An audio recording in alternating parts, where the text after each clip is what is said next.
আমার মাঝত উপস্থিত হয়েছে আমার এমডিসি মিরাজুল ভাইকে আমি ফিল্ডের ভিতরে প্রবেশ করিবার অনুরোধ জানাইছি। আর আসানুর রহমান ফিল্ডের ভিতরে প্রবেশ করিবার অনুরোধ জানাইছি।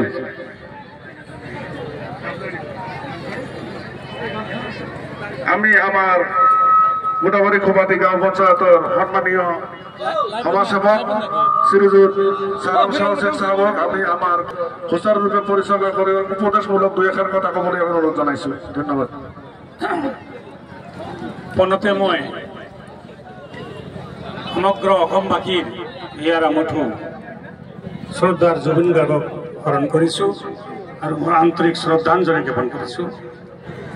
লগতে এই খোপাতিয়া ফিল্ডৰ আজি পঞ্চমতম ফুটবল প্ৰতিযোগিতা, যিসকল সদাশয় ব্যক্তি আৰু ল'ৰাৰ প্ৰচেষ্টা আজি 5 বছৰ ধৰি এইখন ফিল্ডত খেল চলি আছে। তেখেতসকলৰ অক্লান্ত পৰিশ্ৰমৰ ফলত আমাৰ এই পিছপৰা ৰাইজৰ মানুহে অতিকৈ শান্তি লাভ কৰিছে, আনন্দ লাভ কৰিছে। সেইবাবে মোৰ অন্তৰৰ সৰ্বশ্ৰেষ্ঠ স্থানৰ পৰা মই এই ফুটবল খেলৰ কমিটিক মই আন্তৰিক ধন্যবাদ জ্ঞাপন কৰিছোঁ। আৰু লগতে মই এই ফিল্ডত যিসকল খেলুৱৈ খেলিবলৈ আহিছে তেখেতসকলক মই অনুৰোধ কৰিছোঁ, আপোনালোকে এটাই উদ্দেশ্যৰে খেলিব, যাতে আমি ৰাইজ আপোনালোকৰ খেল দেখি আমি শান্তি উপভোগ কৰিব পাৰোঁ।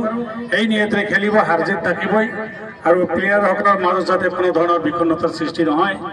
আৰু লগতে মই এই অঞ্চলৰ শ্ৰদ্ধাৰ ৰাইজক মই অনুৰোধ কৰিছোঁ যে আমালোকক যিখন কমিটিয়ে এনেকুৱা খেল উপভোগ কৰিবলৈ সুযোগ দিছে, সেই কমিটিৰ প্ৰতি যাতে সকলো ৰাইজৰে সহানুভূতি থাকে, সহযোগিতা থাকে আৰু আমি অতি শান্তি শৃংখলাৰে এই খেল যাতে উপভোগ কৰোঁ, কোনো কাজিয়া পেঁচা যাতে হ'ব নোৱাৰে, এই দায়িত্ব আমি সকলো ৰাইজৰ ওপৰত অৰ্পণ কৰি মই মোৰ বক্তব্য ইয়াতে সামৰিছোঁ। ধন্যবাদ।